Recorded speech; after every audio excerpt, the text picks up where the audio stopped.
Hi everybody, Fred the Pirate here, and this is a review for Naruto Chapter 622, and the title of this chapter is entitled To the Other Side.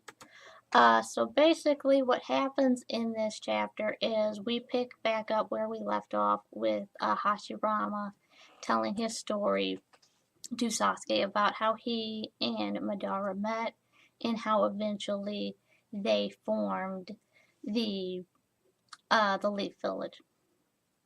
So in this chapter we picked back up right where we left off last time. So uh, Madara and Hashirama are talking to each other at the river, and they're kind of messing around, and they figure out each other are shinobi, and the way they do that is because they only tell each other their first names, like they tell each other their given names, like they can't give each other their clan names because the Shinju and the Uchiha are obviously at war with each other at this point in time, and uh, given that happening, if they would have told each other their clan names, they would have been obligated by the what was happening politically at that time to get into it. So to prevent that kind of conflict, they're just saying it's like I'm Hashirama and I'm Madara, and you don't, and like this is all we need to do. Um, and also at the same time, we find so in this chapter focuses a lot on Hashirama and him as a child and things that happened to him as a child. Um, in this chapter, he loses one of his younger brother, and I assume another young family member to the conflict of the time that he lives in, which is kind of the feudal warfare of this time. And I don't know if the Kawabama, which I think is the one family member he died, who died, and they buried him early in the chapter. I don't know if that was his brother or someone else, like he was a Shinju, but they didn't really explain his relationship to Hashirama. But eventually in this chapter, uh, Hashirama does lose his younger brother. And his younger brother has a really cool character design because like half of his hair is like silver, like Tobirama's, and then like the other half of his hair is black, like Hashirama's.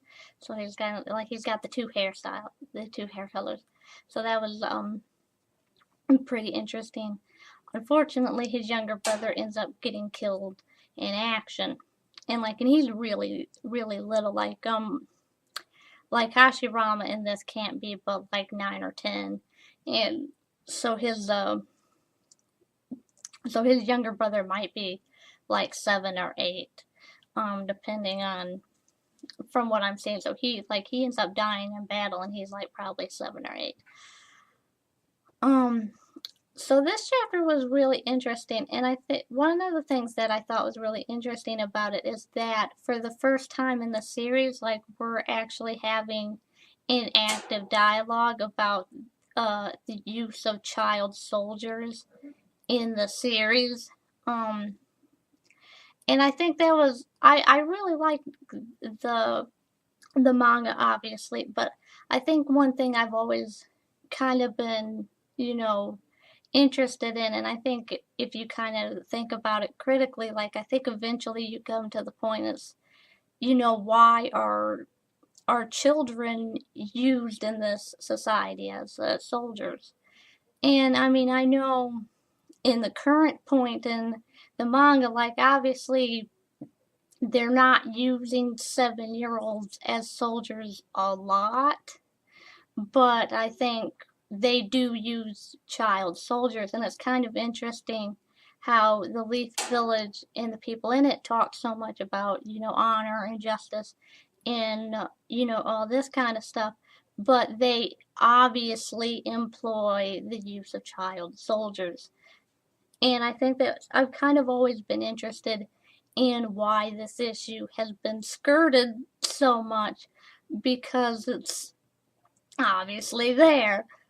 I mean, I like Naruto, but it's like when you think about it, Naruto and Sasuke and Sakura and all their peers, they became soldiers. Like that's what they are when they were 12. Like they became full-fledged soldiers when they were 12 years old.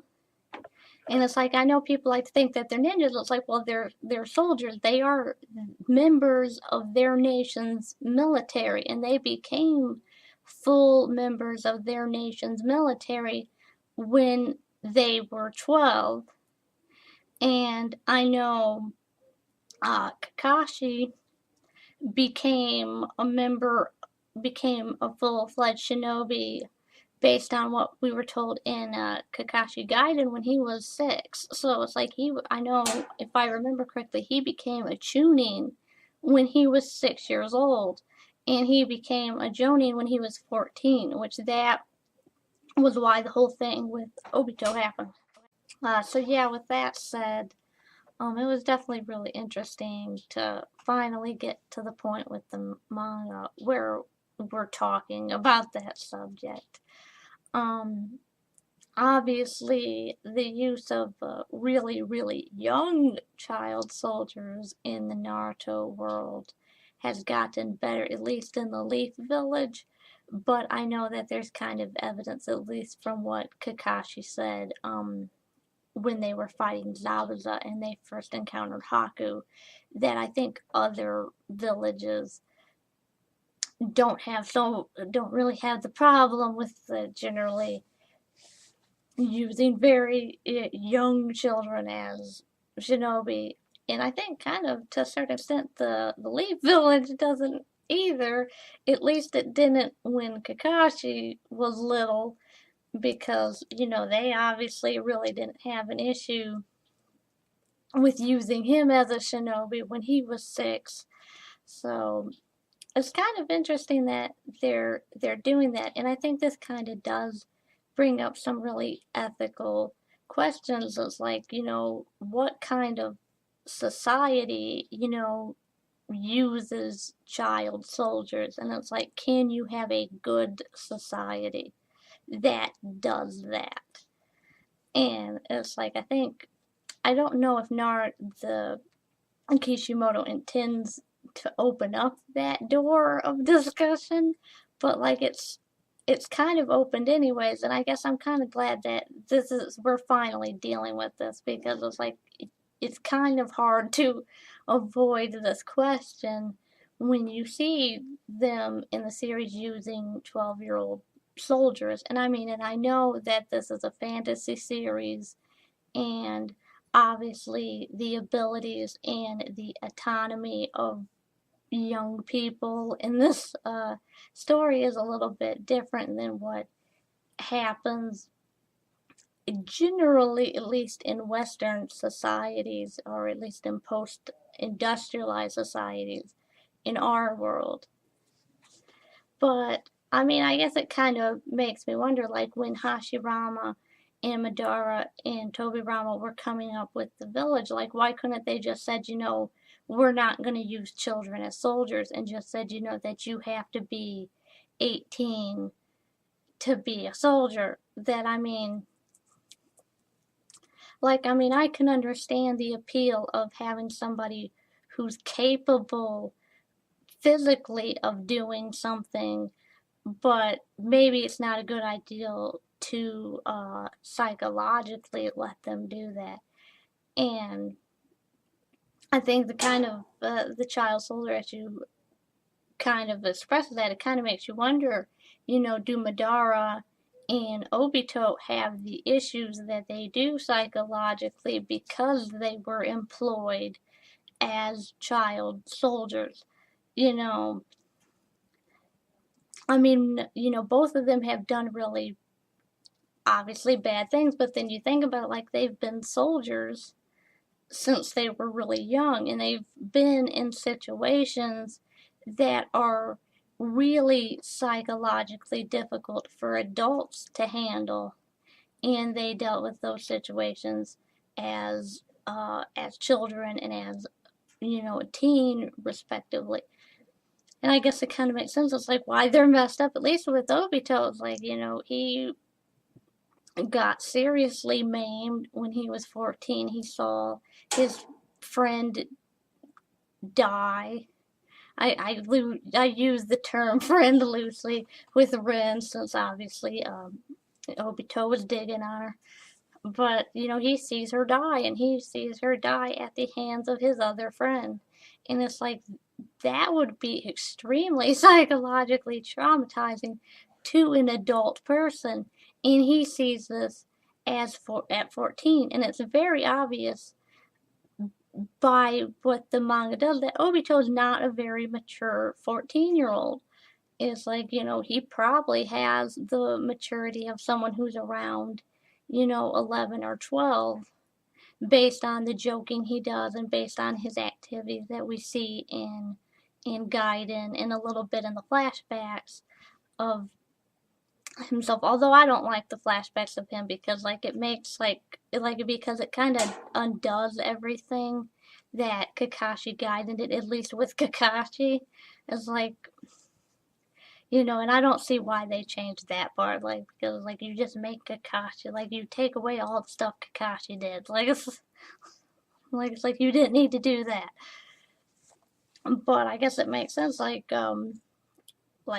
he's really immature as a character at that time, and it's like, and then he's like, I get half my body's messed up, and I saw my friend kill my other friend, and it's like, kind of makes I think Obito and Madara, but especially Obito, really illustrate why it is not a good idea to employ non-adults as soldiers.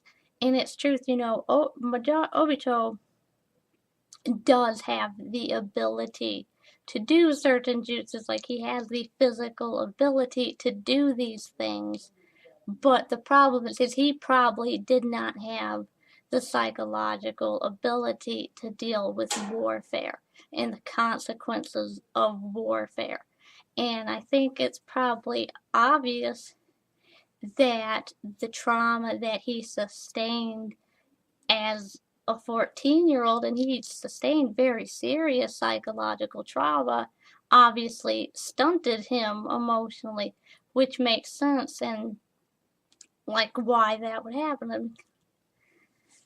And I guess that kind of explains why he never grew up, because it's he was just so psychologically damaged at such a young age, and it kind of makes you wonder, why his village, why the Leaf Village thought it was appropriate to use Kakashi and to use Rin and to use Obito in these positions, why they thought it was okay and acceptable to take a bunch of 14-year-olds and make them go do these missions where they were in serious, where they could seriously have been hurt.